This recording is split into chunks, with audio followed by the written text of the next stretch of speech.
یہ جو بات بار بار ہو رہی ہے کہ مرزا علی انجینئر بولتا ہے کہ اہل حدیث حدیث چھپاتے ہیں، اگر اہل حدیث حدیث چھپاتے ہیں تو مرزا علی انجینئر کو کہاں سے مل رہی حدیث ہے؟ یہ ساری جو حدیثوں کی کتابیں تحقیق ہو رہی ہے، اس کی پرنٹ ہو رہی ہے، یہ سب کون شائع کر رہا ہے پھر؟ بلکہ اس بندے کو تو ترجمہ بھی نہیں کرنا آتا ہے، یہ ترجمے بھی سب اہل علم میں کیے ہیں، تبھی تو وہ اس سے استفادہ کر پا رہا ہے۔ اگر یہ اہل علم نے حدیث کی کتابوں کے ترجمے نہیں کیے ہوتے تو اس کو ترجمہ بھی خود سے نہیں کرنا آتا ہے حدیثوں کا، تو یہ حدیثیں تو اہل علم نے بیان کی ہیں، تبھی تو اس تک کے پہنچی، تبھی تو مرزا علی انجینئر پڑھ پایا ہے۔ باقی رہا معاملہ یہ کہ اس طرح کی باتیں کوئی ہمارے دین کا ایسا حصہ نہیں ہے کہ جس کی تبلیغ کی جائے۔ یعنی صلی اللہ علیہ وسلم کہتے ہیں نا، بعد میں اللہ کے نبی صلی اللہ علیہ وسلم کی وفات کے بعد صحابہ کے یہاں جو اختلافات ہوئے، وہ اختلافات ہمارے دین کا حصہ نہیں، اللہ کے نبی کی وفات کے ساتھ دین مکمل ہو گیا۔ بعد میں جو واقعات پیش آئے وہ تاریخ کا حصہ ہیں، اور کسی مسلمان کے لیے اپنے دین کو جاننا فرض ہے، تاریخ کو جاننا فرض نہیں ہے۔ تو یہ ہماری دعوت کی ترجیحات میں سے نہیں ہے کہ صبح شام بیٹھ کر کے بس جن حدیثوں میں صحابہ کرام کی کسی خطا کا یا غلطی کا بیان آیا ہے اس کو دعوت کا موضوع بنا کر کے اور چن چن کر کے لوگوں کے سامنے بیان کرو۔ اس کا کوئی علمی کیا فائدہ ہے؟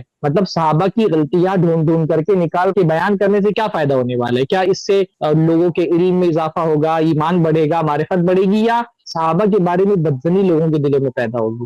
تو یہ کام تو وہ کرتا ہے جو صحابہ کے لیے لوگوں کو بدگمان کرنا چاہتا ہے، بس اس لیے ہم اس کو اپنی دعوت کا موضوع نہیں بناتے۔ کہیں پر بات آتی ہے تو بطور فائدہ ذکر، بلکہ محدثین نے بھی اگر اس طرح کی چیزیں بیان کی ہیں تو وہ صحابہ کرام کی تنقید کے لیے بیان نہیں کی، بلکہ ان حدیثوں میں عام طور پہ کوئی دوسرا فقہی اعتقادی مسئلہ بیان ہوتا ہے، اس کو بیان کرنے کے لیے حدیثیں لے آتے ہیں۔ کبھی ان کا بھی مقصد صحابہ کرام کی تنقید نہیں ہوتی ان روایتوں کو بیان کرنے سے۔